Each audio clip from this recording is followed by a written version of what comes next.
Fala pessoal, muito bom dia. Hoje, dia 5 de maio, terça-feira. Parece que o cessar-fogo entre Estados Unidos e Irã acabou, né? É isso que a gente viu ontem. O mercado não está colocando tanto isso no preço, mas foi a realidade que a gente viu ontem. Então vamos alinhar todas essas informações aí, inclusive a ata do Copom, que saiu agora às 8 horas da manhã, e a nossa agenda do dia, né? Deixa eu primeiro falar bom dia aqui para quem está aqui conosco. Leila Souza, muito bom dia. Rodrigo, bom dia. E Gerson Moscardo, muito bom dia a todos. Bom, vamos começar falando um pouquinho sobre o dia de ontem, né? E depois a gente falar da ata e, por último, do fechamento. Desculpa, da guerra. Então, falando do dia de ontem, nós tivemos aqui no Brasil o dólar fechando 0,37 de alta, índice 0,79 de queda, o Ibov, né, o à vista 0,92 de queda, Petro fechou 0,53 de alta e Vale 3,10 de queda. Nasdaq, a gente teve um fechamento 0,19 de queda, S&P 0,41 de queda, Dow Jones 1,13 de queda e Russell 0,60 de queda. Bom, quando a gente fala do fechamento lá fora, alguns foram os motivos que fizeram fechar mais negativo. Primeiro, nós tivemos os ataques entre Estados Unidos e Irã, que já trouxe esse cenário um pouco mais negativo. E também nós tivemos algumas falas de Fed Boys. Então, por exemplo, o Neil Kashkari, ele descartou a possibilidade de uma alta nos juros. E se a diplomacia for... Na verdade, ele destacou, né? Aí tá errado. A possibilidade de uma alta nos juros se a diplomacia for derrotada. Não me sinto confortável. Então, basicamente, é um cenário um pouco mais pessimista. O John Williams comentou que a inflação deve ficar em 3% esse ano, só retornando à meta de 2% em 2027, o que também traz esse viés um pouco mais hawkish, né? Então, são dois Fed Boys que ontem trouxeram falas um pouco mais hawkish, mais pessimistas, e isso também foi colocado no preço. Quando a gente fala de Brasil, a gente teve, né, a gente vai ter no exterior a divulgação do balanço da controladora da Ambev, lá na Europa, e também, antes da abertura, o HSBC divulga resultados em Londres. Após o fechamento de Nova York, a gente vai ter AMD e Super Microcomputer, que são empresas do setor de semicondutores. Muito importante a gente ter esses balanços aí alinhados. Vamos ver como que vai sair. E aqui no Brasil a gente tem a Ambev antes da abertura e o Itaú pós-fechamento. Provavelmente já até saiu a Ambev, depois eu trago esses detalhes para vocês, certo? Bom, hoje nós tivemos a ata do Copom. O que saiu na ata do Copom, né?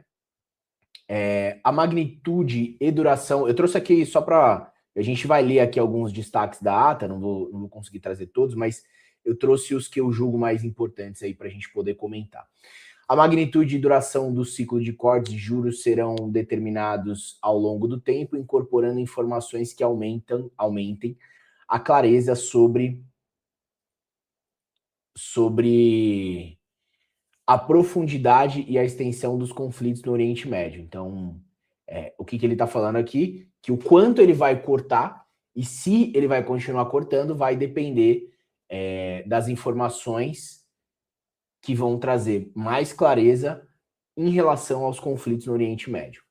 Com relação aos balanços de risco, o comitê avalia que os riscos para a inflação permanecem mais elevados do que o usual, destacando-se como riscos de alta.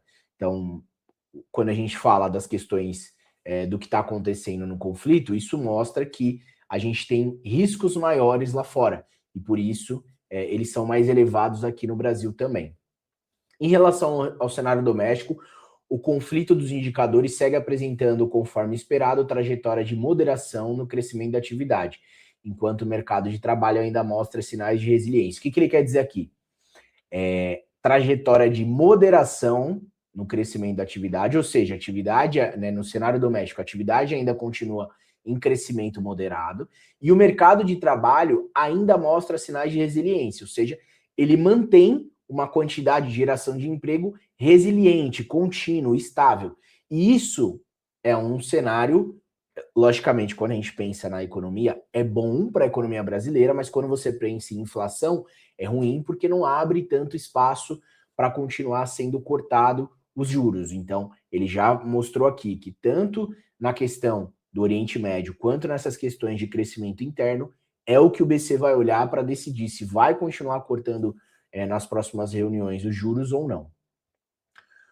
Conclusão compartilhada por todos os membros foi de que, em um ambiente de expectativas desancoradas, como o atual, exige-se uma restrição monetária maior e por mais tempo do que seria apropriado. Então, o que ele está dizendo aí? Nas condições atuais, provavelmente eles vão manter os juros mais elevado e por mais tempo. Então, eles já cortaram 2 vezes aí, né, desde que foi anunciado. Então, provavelmente vai ser mantido aí nos próximos meses, tá? A não ser que, obviamente, algo mude, como ele mesmo descreveu aqui. Últimas divulgações de inflação mostram sinais claros de efeitos dos conflitos geopolíticos no Oriente Médio, situando-se em valores significativamente acima dos inicialmente esperados. Então, ele está dizendo o seguinte, olha, quando a gente olha para a inflação, ele está mostrando que está tendo impacto por causa dos acontecimentos geopolíticos. E esses valores, eles são significativamente acima dos inicialmente esperados. A gente esperava alguma coisa mais tranquila e está vindo um impacto maior. Ou seja, a guerra acaba tendo um peso muito maior em relação ao conflito. Tá? Quer dizer,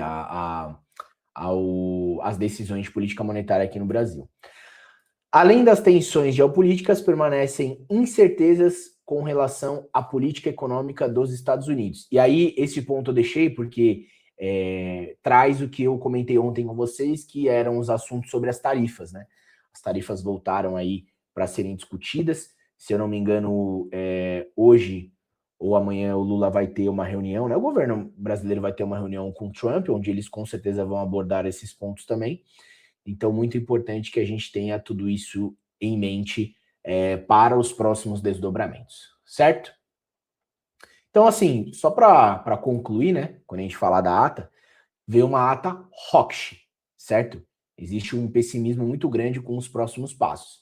E aí, isso atrelado ao cenário, né, global, que apesar de hoje estar um pouco mais positivo nos Estados Unidos, ainda é um pouco mais pessimista, a gente teve uma abertura aqui para o dólar que já está 0,41 de queda, e o índice, nesse momento aí, 0,09 de queda, praticamente no 0 a 0, né? Ele abriu com um gap de alta e voltou. O mercado está reagindo bem. Quando a gente vê o dólar mais negativo, a bolsa praticamente no 0 a 0, foi uma reação relativamente boa para essa questão da ata do Copom. E a gente também tem que pensar que, assim, poderia ser melhor, né? Se a gente não tivesse esse pessimismo aí em relação à ata. Por outro lado, quando a gente pensa na questão de manter os juros por mais tempo, a gente também enxerga o favorecimento em relação ao carry trade, né? Que basicamente é quando vem um fluxo de fora para conseguir ter essa rentabilidade maior. E se vem esse fluxo de fora, obviamente tende a fazer o dólar cair e bolsa subir. Então vamos acompanhar aí, num primeiro momento, como a gente pode ver a abertura aí dos índices e do dólar aqui no Brasil, foram mais positivos, certo? Falar um pouquinho da guerra. Bom, parece mesmo que o cessar-fogo acabou. Tanto o Irã quanto os Estados Unidos afirmam que as forças armadas engajaram o inimigo nas últimas horas, né? Parece que a sequência dos fatos foi a seguinte. Primeiro, Trump lançou uma operação para reabrir o Estreito de Hormuz, ele mesmo falou disso. Segundo, 2 navios americanos navegaram pelo estreito e foram alvos de mísseis. Terceiro, o Irã também atacou outros navios pela região e lançou mísseis contra os Emirados Árabes, inclusive contra a infraestrutura de petróleo. E quarto, os Estados Unidos atacaram as bases iranianas em Hormuz. E aí houveram episódios Houveram episódios envolvendo drones, mísseis, embarcações no Estreito de Hormuz, com impactos também sobre os Emirados Árabes, como eu falei. Um ataque de drone provocou incêndio numa zona petrolífera em Fujairah, não sei se é assim que se pronuncia, reforçando o risco sobre a infraestrutura energética. Então, assuntos que até então haviam sido superados no primeiro momento, né? O aumento das tensões levou a uma nova disparada do petróleo, com o Brent voltando a se aproximar de 115 dólares, refletindo o risco da interrupção prolongada da oferta. O Estreito de Hormuz segue como ponto central do conflito. Restrições ao tráfego marítimo e a avaliação de que a passagem pode permanecer comprometida por mais tempo projetam um cenário difícil. Apesar de declarações pontuais sobre negociações, o cenário é de impasse e dificuldade de retomada do acordo entre Washington e Teherã. A escalada já contamina outros ativos, com alta dos juros dos treasuries e fortalecimento do dólar em meio à revisão das expectativas para uma política monetária dos Estados Unidos. Avaliações no mercado apontam para um conflito mais longo, intercalando episódios de tensão e impactos sobre energia, inflação e juros. Então, essa era uma leitura que a gente tinha. Na verdade, nós ainda temos essa leitura, mas, surpreendentemente, quando a gente olha os mercados nesse momento, eles estão reagindo positivamente. E assim, não teve nenhuma breaking news que trouxesse essa positividade. Mas nesse momento, eu vou comentar depois com um pouco mais de detalhe, a gente tem aí Nasdaq 0,76 de alta, S&P 0,47, Dow Jones 0,39 e Russell 0,78. Então isso mostra uma positividade maior aí que aconteceu durante a madrugada, tá? Deixa eu só trocar aqui a tela para compartilhar com vocês e a gente poder olhar as cotações. Produção, se puder trocar aí, eu agradeço, por gentileza.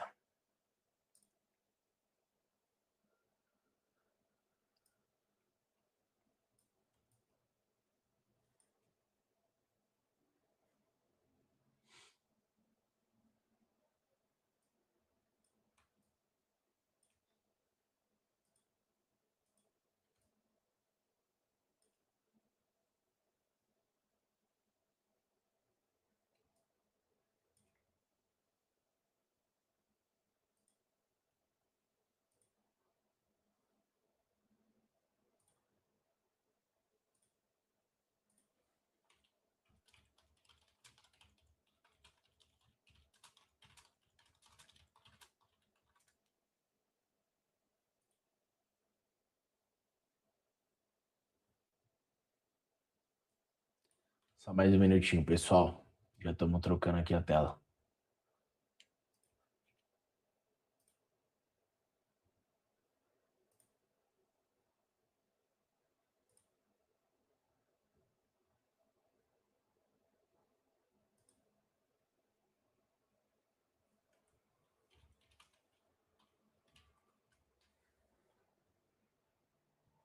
Bom, para a gente, enquanto eles trocam, para a gente não perder muito tempo aqui. Ásia, a gente teve um fechamento. Obrigado aí, produção.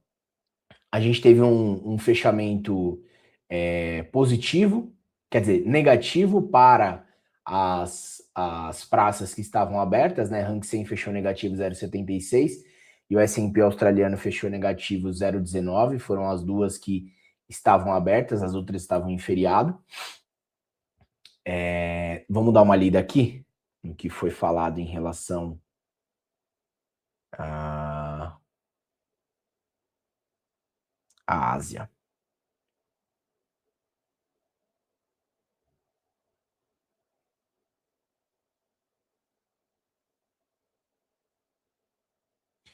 Bolsas asiáticas fecham em queda, em sessão de cautela, com a guerra e feriado na China e Japão.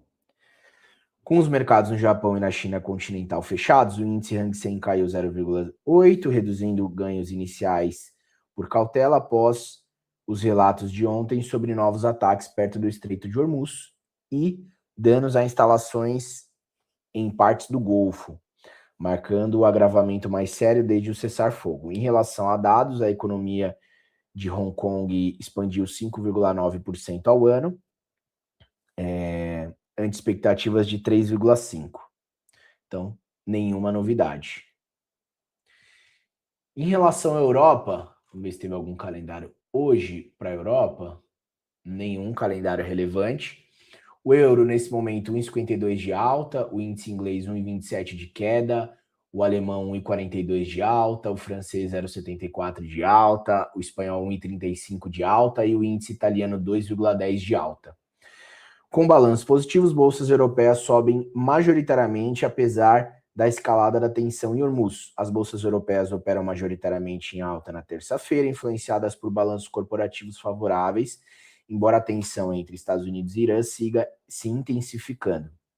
Na temporada de balanços trimestrais, a AB InBev saltava 7,92, né, que foi o balanço que eu comentei com vocês que teria, e o balanço italiano da Unicredit ganhava 5,67, com resultados acima do esperado. Mas o banco britânico HSBC caía 5%, depois de apresentar lucro inferior ao previsto. A disputa de Hormuz segue no radar. Ontem, Trump ameaçou varrer o Irã da face da terra, se Teherã mirar navios americanos que protegem embarcações em trânsito pelo estreito. E aí, também, nenhuma novidade, né, do que a gente havia comentado, nesse momento mais positivo. Futuro das ações americanas, a gente pode ver aqui tudo no positivo, né? Exceto o Apple, que está caindo 0,35 entre as grandes, o resto está todo aí mais positivo. Quando a gente vê as bolsas, eu comentei, né? Nasdaq 0,76, S&P 0,48, Dow Jones 0,44 e o Russell 0,81 de alta. O dólar, nesse momento, estável, o DX 0,06 de alta, frente ao euro 0,03 de queda, frente ao Yuan, ao Iene 0,30 de alta, frente à Libra 0,12 de queda, frente ao dólar canadense 0,03 de queda, frente à coroa sueca 0,24 de queda e frente ao franco suíço 0,05 de queda.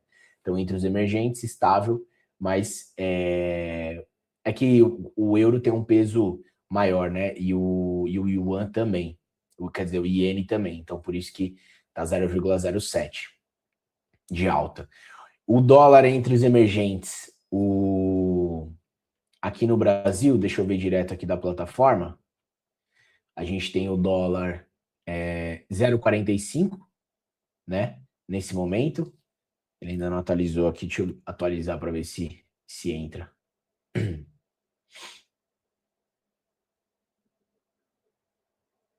Não, ainda está aqui como fechado. Mas o dólar frente ao peso mexicano 0,49 de queda, frente ao dólar australiano 0,18 de queda, frente à lira turca 0,09 de alta, a rupia indiana 0,19 de queda, o Yuan, esse é o Yuan, chinês no 0 a 0, porque está fechado, frente ao Rand sul-africano 0,80 de queda e o rublo russo 0,08 de alta. Então, entre os emergentes, o dólar está um pouco mais negativo. Os treasuries, de 2 ao de 30 anos mais negativo, de 2,066 de queda, de 10,065, de 30,028. Os treasuries um pouco mais negativos corroboram com um cenário mais positivo para a bolsa mesmo, tá? Então, isso já ajuda de fato as bolsas. E o VIX nesse momento, que está caindo 3,72, também corrobora com esse cenário mais positivo para as bolsas. Commodities, petróleo WTI caindo 3,25 e o Brent caindo 2,20. Vamos dar uma lida aqui que eles falaram sobre o petróleo. Petróleo opera em queda em meio à escalada de conflito em Hormuz. Os preços do petróleo caem nesta terça-feira, depois da disparada no pregão de ontem, com a intensificação do conflito no Oriente Médio. No momento, as notícias são de trégua. Ontem, as forças militares dos Estados Unidos disseram ter destruído barcos iranianos durante a operação para escoltar petroleiros presos em Hormuz. Assim, ontem aparentemente foi quebrado o cessar-fogo, mas ele pode ser retomado hoje e tudo voltar como estava na escala anterior.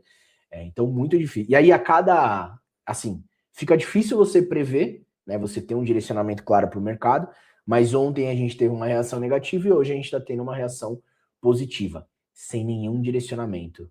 Tudo pode mudar, entendeu? Por isso que é tão complexo a gente operar nesses cenários de tamanha imprevisibilidade. Commodities, quando a gente fala do ouro, nesse momento 1,13 de alta, e o minério de ferro, na verdade o minério nem abriu porque está em feriado lá na China. Criptoativos mais positivos, né? Bitcoin 2,91 de alta, Ethereum 2,15, Cardano 3,71, Solana 1,46, Tether no 0 a 0 e XRP 1,06, mostrando aí sim hoje acompanhando mais essa positividade das bolsas. Calendário econômico para hoje.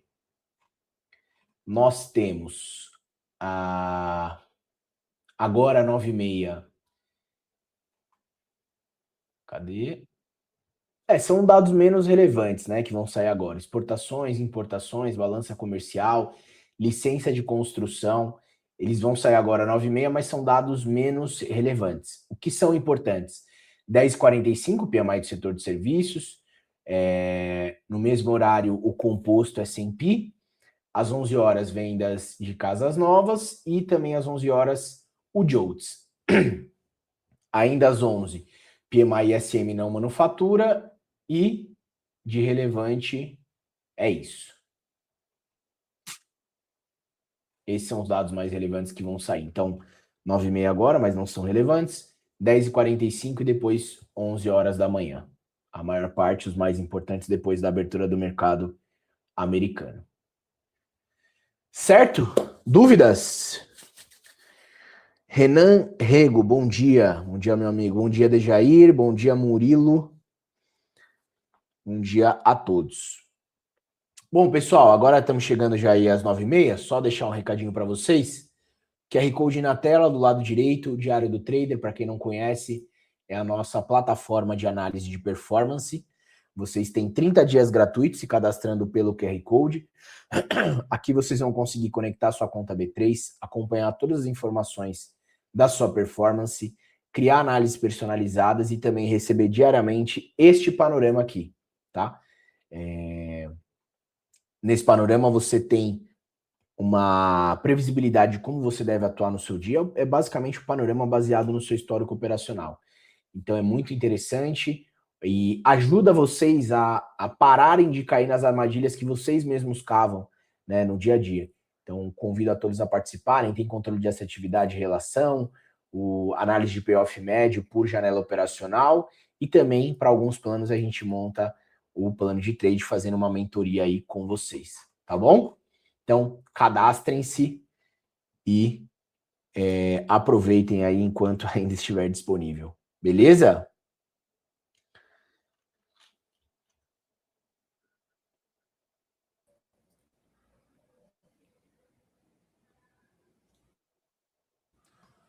Fala, Robert. Bom dia, doutor Fernando do Diário de Trader. E aí, meu querido, como é que você tá, meu irmão? Tô bem, graças a Deus. E você? Então, cara, acompanhando esse macro aí, né? Peguei um pouco aqui da sua fala, da questão das notícias e as coisas que estão acontecendo. Então, como sempre, uma caixa de surpresa, né? Como sempre. Muita imprevisibilidade, até que realmente a gente tenha um fim, vai ser mais nessa toada mesmo, né? E a gente que se adapte. Nossa, cara. Então, ontem eu estava acompanhando a questão da guerra, né? Que tá para cessar, tá e não tá, fica aquela situação toda. E a questão do petróleo, né? Que tá num preço absurdo, né? E Sim, impactando, né? Muito na sociedade, né? Principalmente lá, né? Lá fora, né?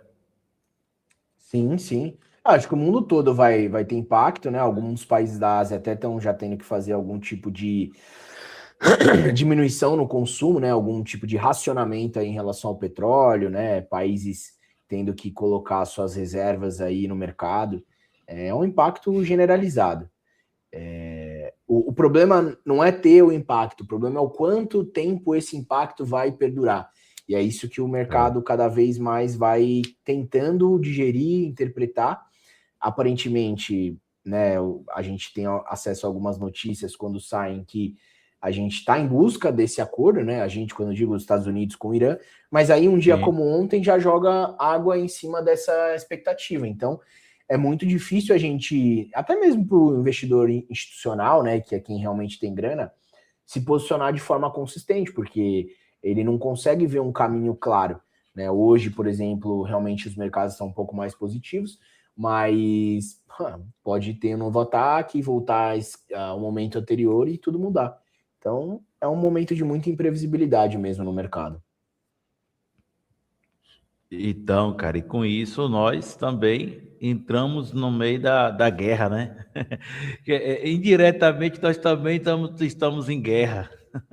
Exatamente, Não exatamente. é? Porque sofremos as consequências, então não tem muita diferença de quem está lá para quem está cá. Nenhuma, nenhuma. A gente tem que se adaptar, né? Ter paciência. O mercado, em algum momento, vai realmente retomar uma situação mais estável. Até lá, se resguardar, sobreviver para o dia seguinte.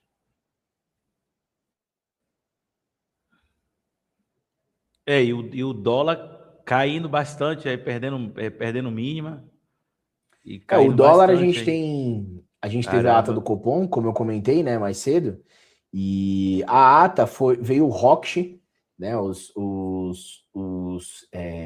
integrantes do Copom trouxeram bastante pontos voltados, inclusive, para a guerra e a resiliência da atividade econômica aqui no Brasil. Isso, por um lado, é ruim quando a gente pensa na continuidade na queda de juros, mas quando a gente pensa no carry trade, né, que é aquela operação que o investidor gringo traz o